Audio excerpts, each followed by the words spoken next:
27% የሚያህለው የኢትዮጵያ ህዝብ የአእምሮ በሽተኝነት ይጠረጠራል አይደል? ስለዚህ ይሄ ማለት ከአራት ጤነኛ ሰዎች መካከል አንዱ የአእምሮ እክል አለበት ነው የሚለው። ዲልሆን ነው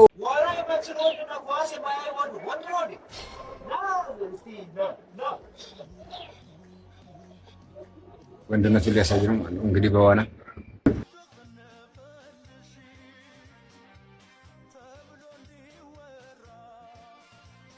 የትኛው ነው ፈረስ?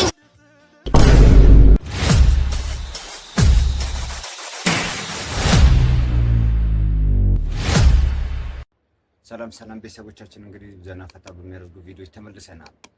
እስከ መጨረሻው አብረን ስቃልን ፈታ ዘና እንላለን። ይመቻችሁ።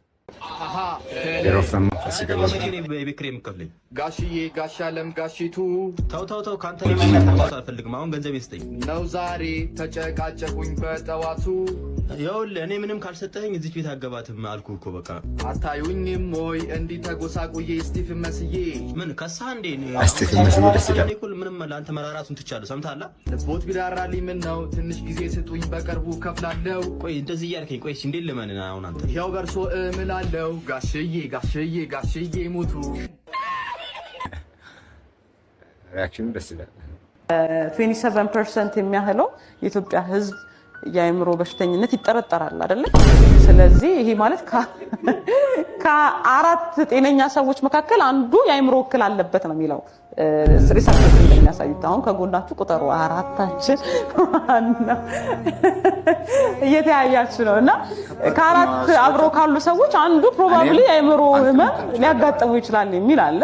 አንዳንድ ጊዜ ይሄንን ላላምንልና ደግሞ ያለችበትን ያገሬን ሁኔታ ሳይ እንዳምን ያስገድደኛል። እውነትም ሊሆን ይችላል እኮ ብዬ አስባለሁኝና ጋድ ገንዘብ መጠየቄን ታውቃለህ፣ ግን ጓደኛዬ ከኔ በላይ ስለጠየቀ ወይ ከሱ በላይ ስጠኝ ወይ ሁለታችንንም አትስማን አትስጠን። እሺ ቴንክ ዩ። አይ ድረስልኝ ዲልሆን ነው።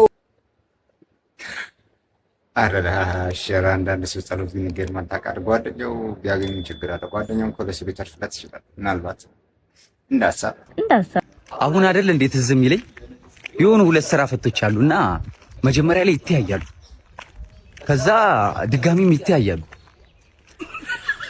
አሁንም እየተያዩ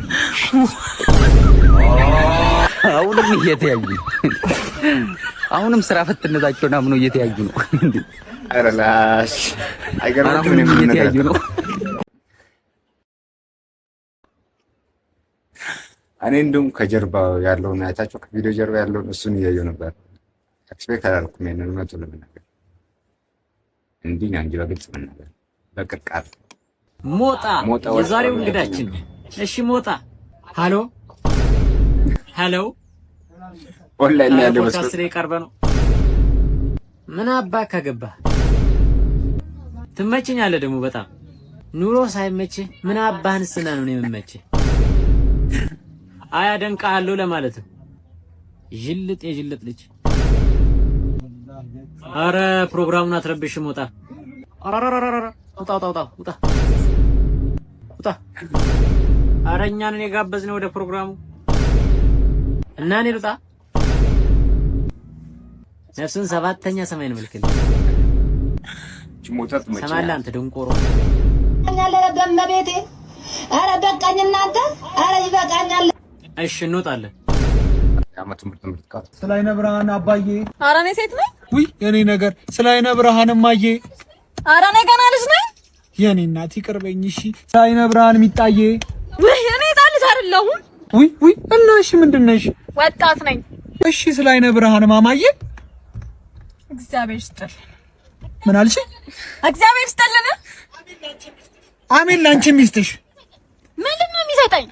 ትልቁ ነው ሻላ። ዋው አጨበጨብኩለት። እውነትም የዓመቱ ምርጥ ምርቃት ነው። ከምን የባህል ሕክምናው እዚህ ነው እንዴ? እኔ ልጄ ግባ። እኔ ምን ፈልገህ ነው? ጓደኞቼ መሽረጥ አድርገው ሲሸኑ ምናምን ነገር እኔ መሽረጥ አድርገውና መሽናት ይከብደኛል። ምን መሽናት አልችልም? ይከብደኛል። አዎ በእናትህ ቡዳ ነዋ። አይዞን እኔ ጋር ቆንጆ መድኃኒት አለ። አይዞን። ወይ በእናታችሁ ከዚህ ነገር ብቻ ገላግሉኝ እንጂ የሚከፈለውን ነገር እከፍላለሁ። ችግር የለውም። ከዚህ እንደ ድመት እኮ ጓሮ ገብቼ ነው ቆፍሬ የምጸዳዳው። አረ ይሄን ያህል ተጽዕኖ አረገብኝ። አትሸናም። በቃ እስቲ ሽና። እስቲ አልችልም። እኔም እያለሁ አትሸናም። አልችልም። ሰው ከሌለ ታዲያ እኮ መንፈስ ነው። ምን ላድርገው? እኔ ጋር በቃ ይኸውልህ ባዝሊን አለች፣ አንድ ባዝሊን። እሺ እሷ ሰረገላው ላይ ቅብት ታረጋትና መቀርቀር አዎ፣ በፀሐይ በዚህኛው በኔ ሳይድ ሆነ ትቆማለህ። በፀሐይ ላይ ኮፍያውን ፀሐይ ከመታው እኮ ምች መታኝ። አይ ችግር የለውም። በኔ ሆነብህ መሰለህ። ትጠይቁበታላችሁ። አንተ እጅን እንትን አትበል። እኔ እኮ ምን ሆነ ነው? እኔ ትልቅ ሰው እኮ ነኝ። ወንድሜ ይኸው የሰራሁትን ሂድ፣ ውጣ፣ ቀጥል፣ ውጣ።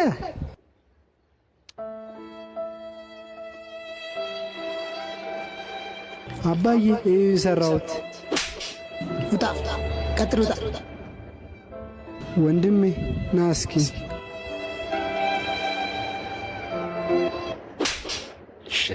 ቀጥል፣ ውጣ።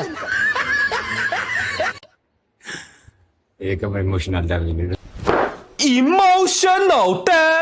የድሮ ትዝታው ትዝ ብሎት ምናልባት ልጁንም በዛ ትሪት አላደረገውም፣ አባቱ እሱን ትሪት እንዳደረገው እኛም ትሪት አላደረገውም ብሎ ይማራል ብዬ ነበር። የሆነ ነገር አሳክረ ደቅም ራሱ እኔ የጠበቅኩት ሌላ ነው። በነገራችን ላይ እናንተም አይ ቲንክ እሱን የጠበቃችሁት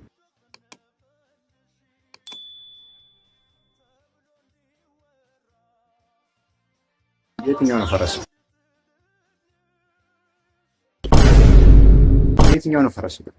ገብታችሁ ፈረስ ስትል ነበር። እንግዲህ እሱ ወደ ኮመንት የሚባል እርጋታሽ ደስ ይላል።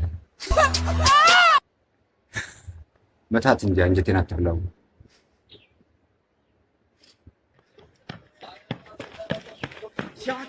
አረ ብራዘር ዘጋ እያፈሱ ነው፣ ፍጉሮች እያፈሱ ነው። አረ ወኔ ተሻለ አተሰመነ ተሻለ ብራዘር። አረ እባክህ የሰው ልጅ ታዋቂ ለመሆን ይጥራል። ገና ቤት ግቡ ምናምን እያሉ እንትን ይላል እንጂ እስቲ ማን የሚነኩን አለ? ሰው ግን ተንኮሉ በዛ። አረ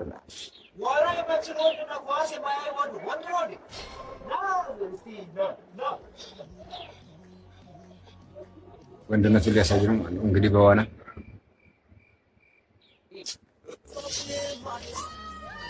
እንዴ ሰምቶ ቀረ። አይወት ድረስልኝ የለሆን ነው ወንድነቱን አረጋገጠ ማለት ነው። ይሄ ምን እንደሆነ ታውቃላችሁ?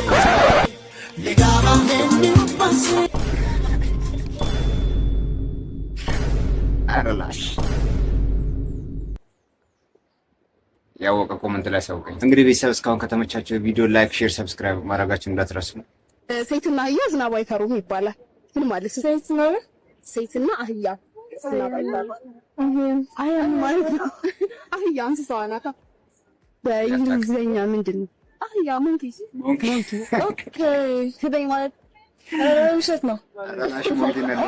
እንዴት ትሰራላችሁ? አዎ እኔ ማለት አንሰራም፣ ግን አንዳንዴ ያስፈራል። ጋዜጠኛ ጥያቄ ግን አይገርም። ታራላችሁ ጀለስ መነጽር ራስ ተመጣ ጆጆ ነይ እስኪ ነይ አማን ነው አለሽ አለን አባቴ። ኧረ እሱ ግንብ ነው። ኧረ ግንብ ነው እንዴ? አዎ እዲ ቤባ አራኔ ቤላ ነኝ ማለት እዚህ እኮ ነኝ ማለት አዲ ቤባ አጉል ልማዶች፣ አንዳንድ አባባሎች ልማድ ሆነውብናል። ቁጭ ብዬ እያየኝ መጣህ እንዴ? ቁጭ ብያለሁ እኮ ታዲያ ሳልመጣ እመጣለሁ እንዴ? እንዴ እየበላሁ እያየኝ እየበላህ ነው እንዴ? አፌና ብዬ እኮ እየከተትኩ ነው ምግብ። ምንድን ነው የሚባለው? መተኛት ነው የሚባለው? አንዳንድ ሰዎች አሉ ዝም ብሎ የሚያዝባቸው። ሽንት ቤት እየሄድኩ ነው ለምን? ላይብራሪ እየሄድኩ ነው ለምን? ምን አይነት ጥያቄ ነው? አንዳንድ የሆነ ወይ ከሀሳብ ጋር የሆነ ወይ ዝም ብሎ በልማድ ዝም ብሎ ጥያቄ ይጠይቃል።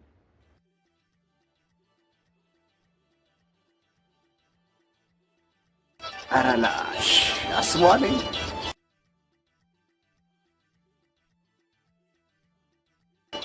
ደረጃውን እየወረደ እኮ ነው እንደዚህ ይሆናል።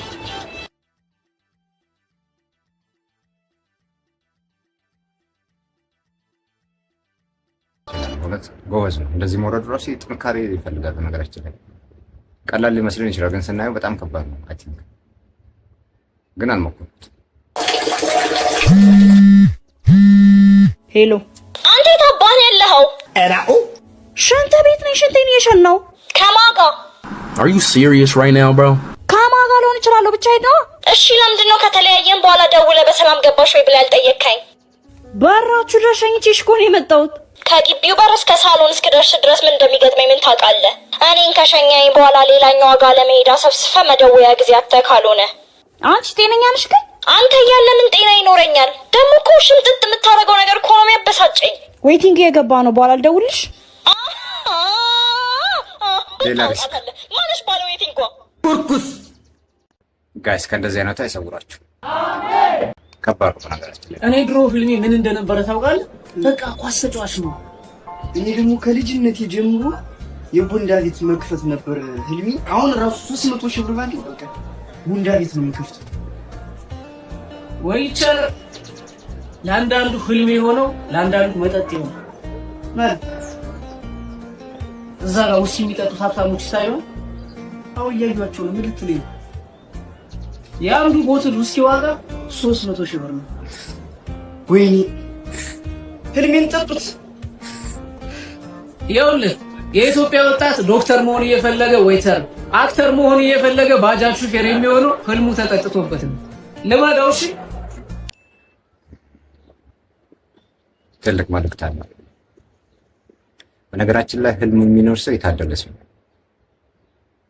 መታደል ብቻ አይደለም፣ ሃርድ ወርኪንግም ይጠይቃል። ህልም ለማሳካት ኮንሲስተንሲ ይፈልጋል። ቀጣይነት ያለው ስራ፣ ተስፋ ለመቁረጥ መስለኛል። ጀለስ ክላሶች በህልም ብር እየቆጠረ